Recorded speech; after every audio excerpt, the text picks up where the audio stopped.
My stepfather kicked me out at 16 after one fight and my mom defended him. But what happened after I walked away shattered their perfect family image. I'm 16, name's Ryan. My dad, David, passed when I was 9. It was a car accident, quick, no big drawn-out thing, just gone. Mom, Melissa, was on her own for a while. Then 3 years ago, she met Mark. They got married in less than a year. He's not a terrible guy or anything, but I never really warmed up to him. It always felt like he came in trying to be dad too when I wasn't asking for one. They had a baby 2 years ago, my half-sister Lily. She's 2, turning 3 in July. Cute kid, loud laugh, loves throwing things at people's heads. I babysit if mom asks, make sure she doesn't fall down the stairs, hand her snacks when she points and yells for them. But I don't do the whole aw my baby sister thing Melissa clearly wishes I did. A couple weeks before the cookout, I was texting my best friend Chris about it. I told him how Mark kept pushing the whole family bonding thing, saying I should step up as a big brother and respect the man of the house. I texted, he's just the guy mom married, not my dad. I'll be decent to Lily, but I'm not playing house for him, stuff like that. Then one afternoon, Melissa asked to borrow my phone because hers died and she needed to call her office. I gave it to her, no problem. I was making a sandwich, not even paying attention. Chris sent me a meme while she had it, so the text preview popped up. I didn't think about it until later that night when I realized she must have scrolled. You can just tell when someone's read something they shouldn't. Her face when she handed my phone back was stiff, like she was chewing on words she hadn't said yet. After dinner, she knocked on my door. Ryan, can we talk for a minute? She asked. Sure, I said, figuring it was about grades or trash duty or whatever. She came in, sat on the edge of my bed. I saw some of your texts with Chris, she said. About Mark, about Lily. You sounded cold. Is that really how you feel? I stared at her. Wait, you read my texts? Only a little, she said quickly. I was worried. You seem so distant, especially with Lily. You barely talk to her unless someone tells you to. I'm nice to her, I said. I just don't fake stuff. Melissa frowned like I'd spoken another language. She's your sister. You should want to be close to her. I told her I don't hate her. She's a toddler. I just don't feel some automatic thing you want me to feel. I can't make it appear because you think I should. She didn't like that. So, you don't love her or Mark? She asked, eyes sharp like she wanted me to slip up so she could fix it. I shrugged. I respect her as a kid and him as your husband, that's it. Melissa pressed her lips together. Families love each other, Ryan. You should want to spend time with us, real time, not just polite hellos. I said you can't flip a switch for feelings. I'm not lying about it just so it looks good. That seemed to hit a nerve. She was quiet for a long moment, then asked if she could read more of the text to understand the context. I said no. Why not? She asked. Because they're private, I said. You wouldn't let me read your journal if you had one. She looked like I'd slapped her, sat there on the edge of my bed staring at the carpet, probably deciding whether to push harder. Finally, she sighed. Grandma's birthday cookout is next weekend, she said. Everyone will be there. Maybe it'll help you see what a real family looks like. After that, we'll talk properly. I didn't answer. She stood, smoothed her shirt like she needed something to do with her hands, and left. I sat there listening to the house. Mark laughing at some show in the living room. Lily dropping toys in the hallway one by one like she was building a trail. The door was left cracked, so the light kept sneaking under it, hitting my shoes. I got up and shut it all the way. I thought about deleting the whole chat with Chris, but that felt like letting someone rewrite what I'd said. It was my phone, my words. I wasn't scrubbing myself out because Melissa couldn't respect boundaries. When I finally went to bed, the house was quiet in that weird way where every sound feels loud, the fridge clicking on, the pipes creaking, a car passing outside with its bass turned up. I stared at the ceiling until my eyes hurt. It wasn't like some big dramatic feeling, more like knowing the air before a storm changes, even when the sky is still clear. I didn't sleep much that night. Grandma Evelyn's birthday landed on a warm Saturday in June, the kind where everybody drags out lawn chairs, folding tables, and those mismatched plastic plates from the back of the cabinet. Her house sat on the edge of a quiet neighborhood, long driveway, big yard, giant oak tree in the middle that's been there forever. By noon, the yard was full. My uncles unloaded coolers of soda, my aunts lined up casserole dishes on the picnic table. Kids tore around with water guns. Someone had a little Bluetooth speaker playing the baseball game, typical family chaos. I came with Mom, Mark, and Lily. I mostly stuck near the grill with my cousin Derek, who's a year older than me.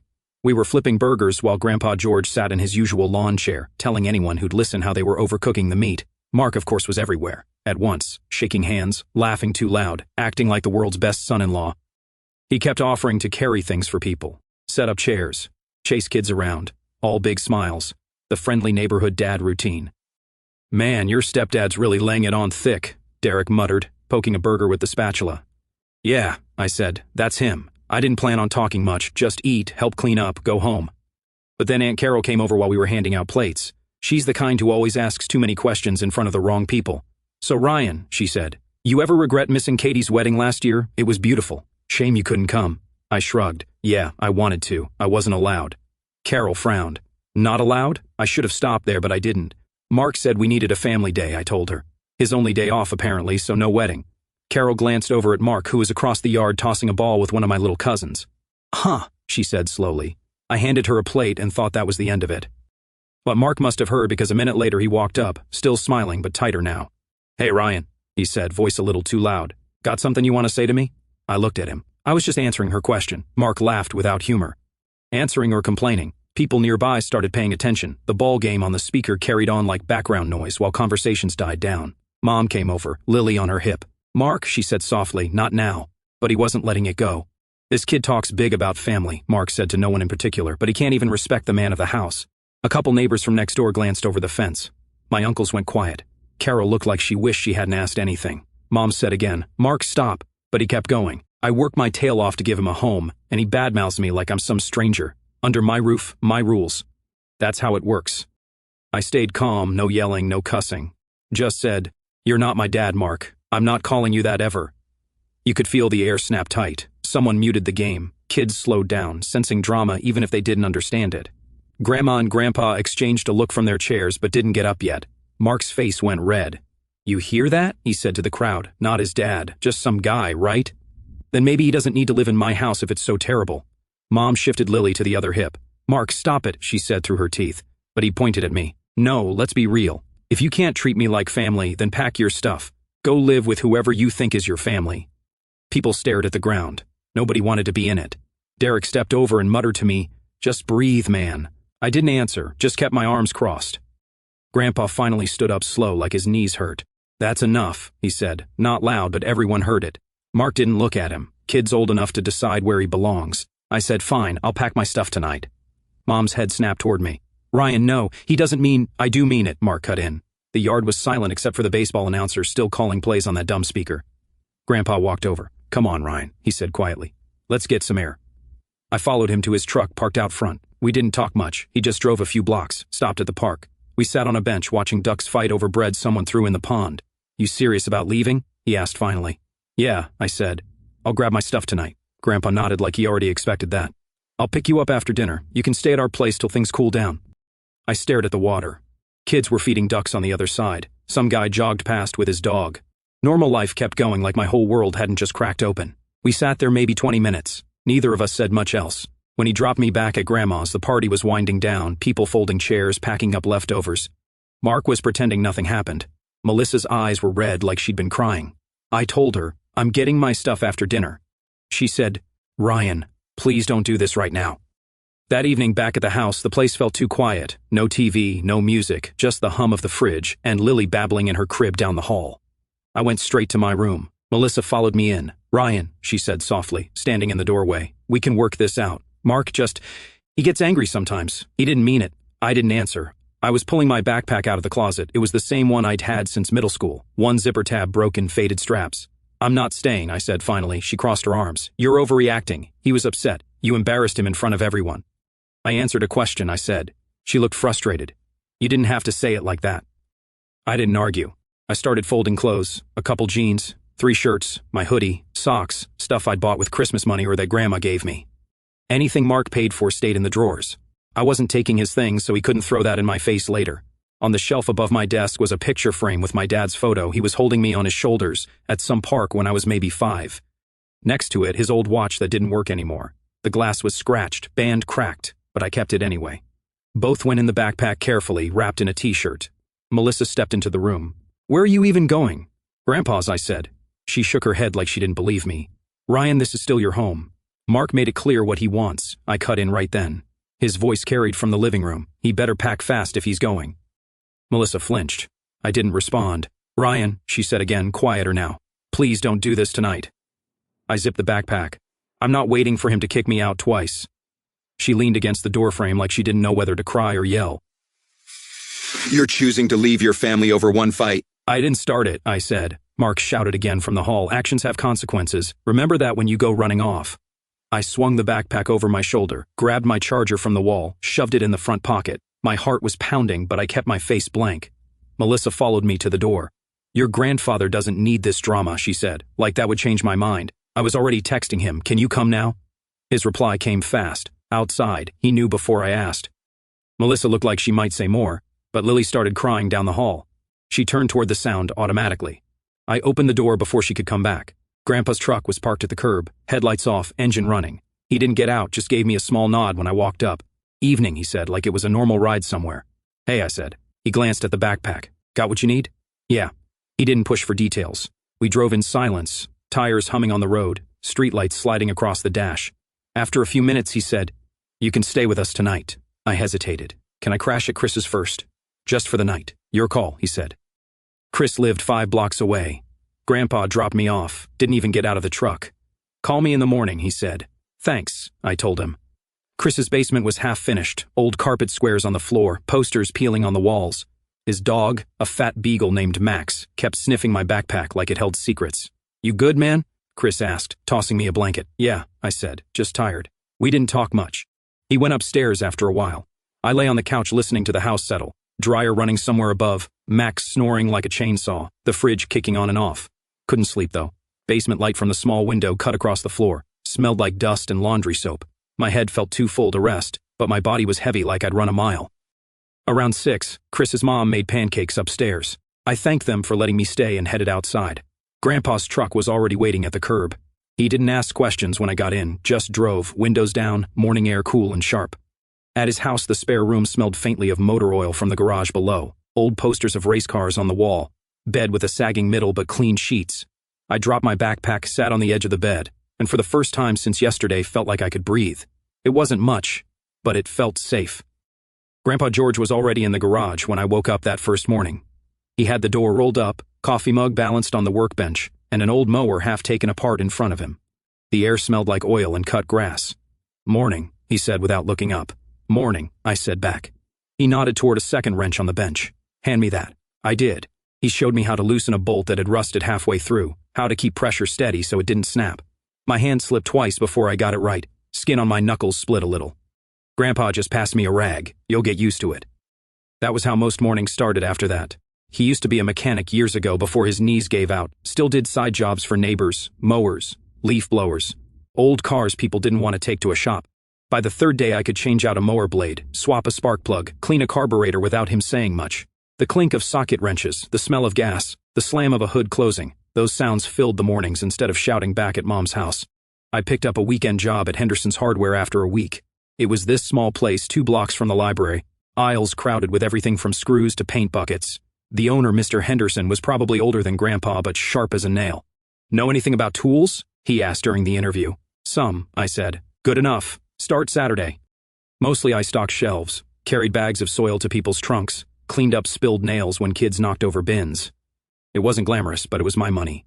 First paycheck was only $80. I put 60 in a jar in Grandpa's kitchen and kept 20 for myself. Felt good not having to ask anybody for anything. On Sundays, Grandma Evelyn took me to the park where Mom brought Lily, neutral ground, no mark. Lily was getting steadier on her feet, running like her legs were too fast for her body. She'd yell, Bubba, when she saw me and charge over like a tiny linebacker. I'd push her on the swings, catch her at the bottom of the slide, hand her juice boxes. We didn't talk about feelings. She was 2. She just laughed when I made the swing go higher. Mom sat on the bench with Grandma, watching like she wanted to say something but didn't. After the first visit, she texted later. Mark wants to try family therapy. Maybe you can come home after. I replied, not ready. She wrote back, he really is trying, Ryan. I didn't answer.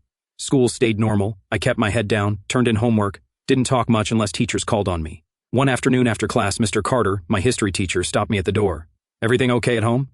Yeah, I said automatically. He looked like he didn't buy it but let me go. I signed up for open gym after school, basketball mostly, sometimes soccer if there weren't enough players. I wasn't great, but running full court till my lungs burned felt better than sitting around thinking about things. Once a month, Grandpa drove me to see Dad's side of the family. My Aunt Lisa always cooked too much food, pasta, garlic bread, salad nobody touched.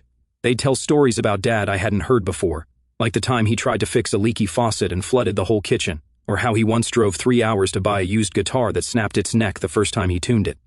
I didn't say much, just listened, eating pasta while everyone laughed about things that happened before I was even born. It felt good though, like part of the world still remembered him the same way I did. On a Sunday a few weeks after I left, we were at the park, when everything with Mark's rules really started. Up until then he just gave me dirty looks or made little comments when I saw Mom and Lily. But that day was when he decided to lay down official conditions, actual rules, for me to even set foot in their house again.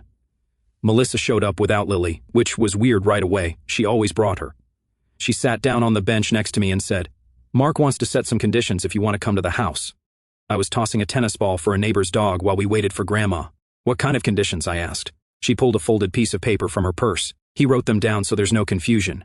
I took it, 4 bullet points in Mark's handwriting. Phone stays in the kitchen drawer while in the house. No talk about Dad's family around Lily. Family days are mandatory when requested. All arguments stay private. No making scenes.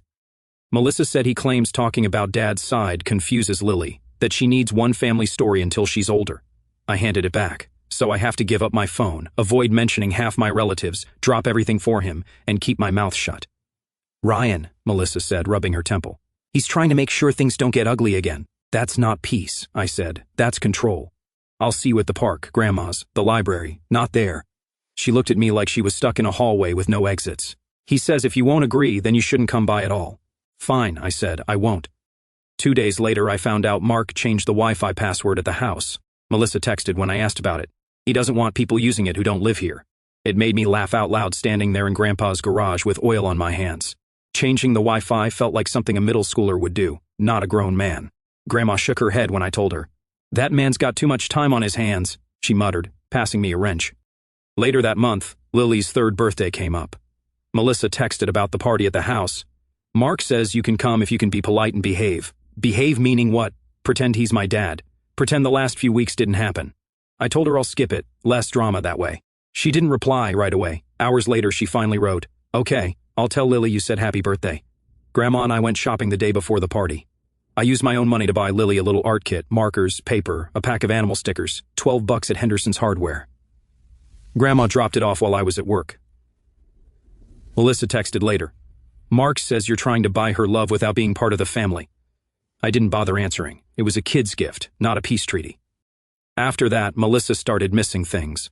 First was the small award I got at Henderson's for Employee of the Month. Mr. Henderson handed me a $20 gift card and shook my hand in front of the other 3 employees. Grandma came, Grandpa came. Melissa said she couldn't because Mark didn't want to drive over. Then she missed one of my basketball games. I wasn't a star player, but it was the first game we'd won all season. She texted after, "Sorry, couldn't make it. Mark had a headache." I just sent back, "Okay."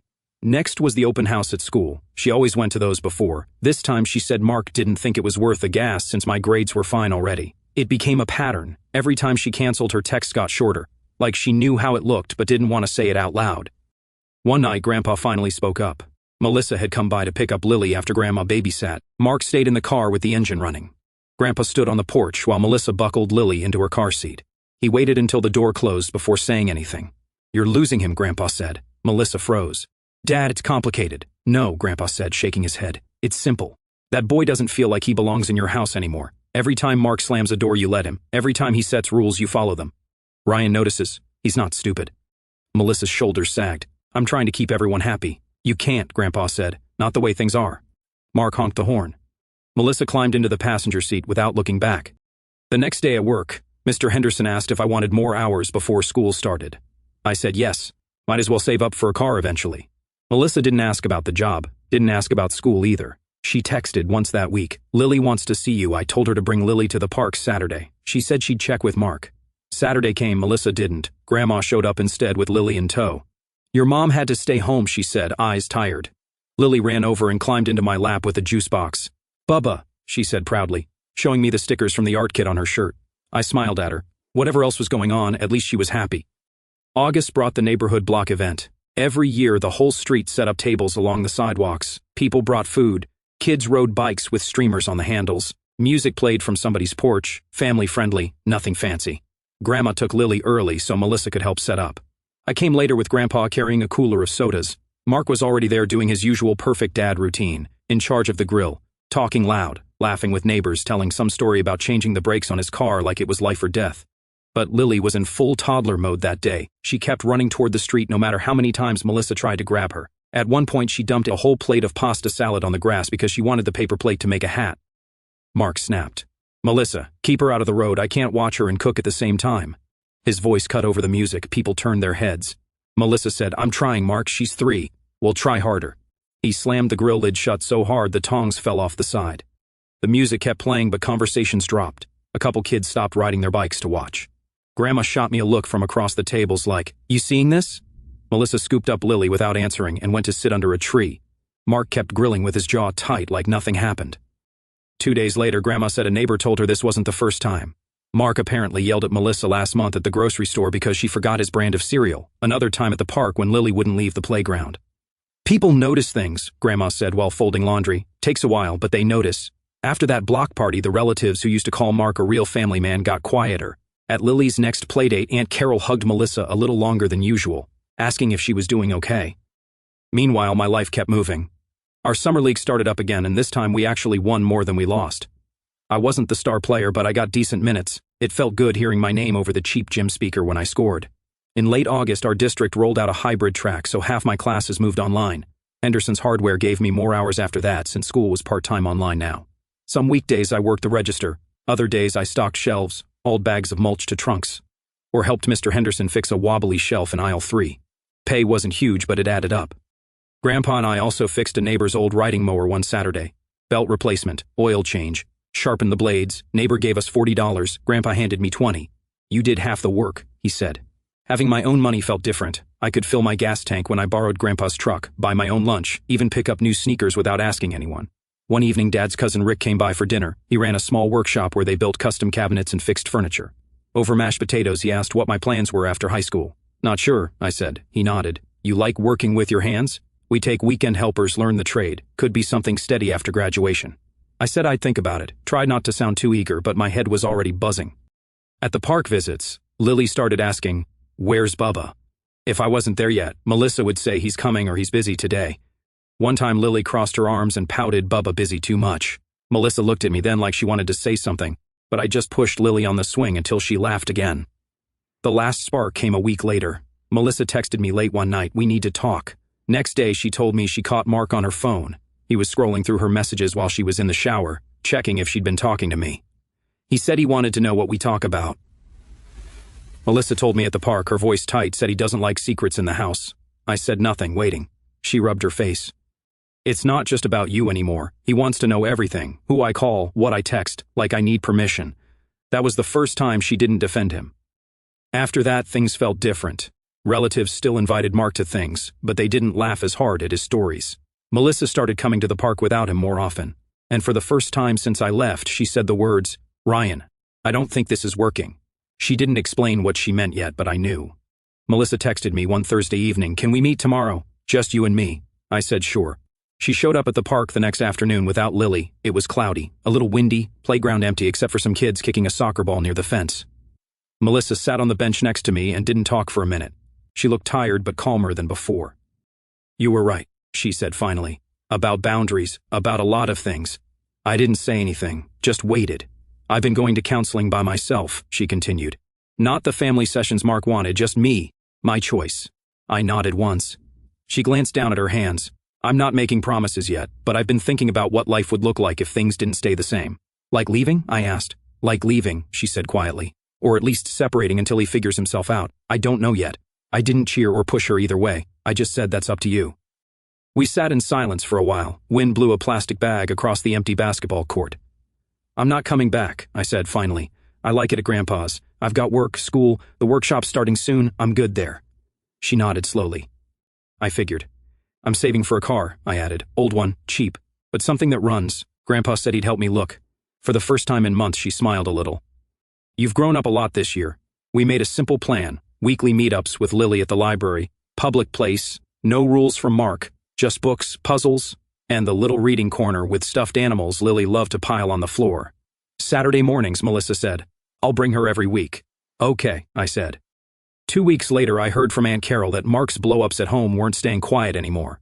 During his company's volunteer day, some park cleanup thing, he apparently yelled at another employee for using the wrong rake in front of the whole team. HR pulled him aside. He wasn't fired, but word spread fast. "People at his job keep their distance now," Aunt Carol said on the phone with Grandma. "Nobody wants to deal with him. Karma, I guess."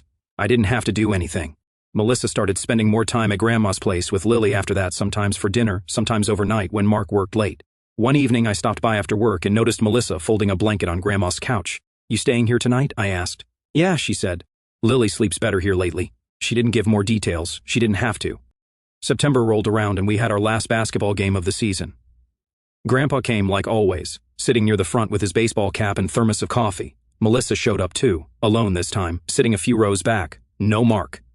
We won by 2 points, not a championship or anything, but it felt good hearing the buzzer and seeing the scoreboard in our favor for once. Afterward, I walked over with Grandpa to where the coach was talking to a few parents. "This your grandson?" Coach asked Grandpa. "Yep," Grandpa said proudly. "Hard worker," Coach said to me. "Rick tells me you're starting at his workshop next month." "Yeah," I said. "Weekends first, then maybe more after graduation." Coach nodded. "Rick says you show up on time and don't quit when things get tough. That matters." Coach knows Rick from the Booster Club. Rick rebuilt the ball racks last year. Grandpa clapped me on the shoulder. "Told you," he said. Melissa smiled from a few feet away but didn't interrupt. After the game, we all walked out together. Melissa said she'd bring Lily to the library on Saturday. Grandpa reminded me about checking out used cars next weekend. It wasn't some big movie ending. No speeches, no group hug in the parking lot, just plans made and people going home in different directions. That night, I sat on Grandpa's porch listening to crickets and thought about everything since last summer. I wasn't rushing forgiveness, wasn't rushing anything. Melissa was making changes, real ones, but I needed time. I had work, school, the workshop, maybe a car soon. My life was moving forward whether Mark figured himself out or not. If Melissa kept choosing peace and honest effort, there'd be space for her in it, for Lily too. The rest was on time.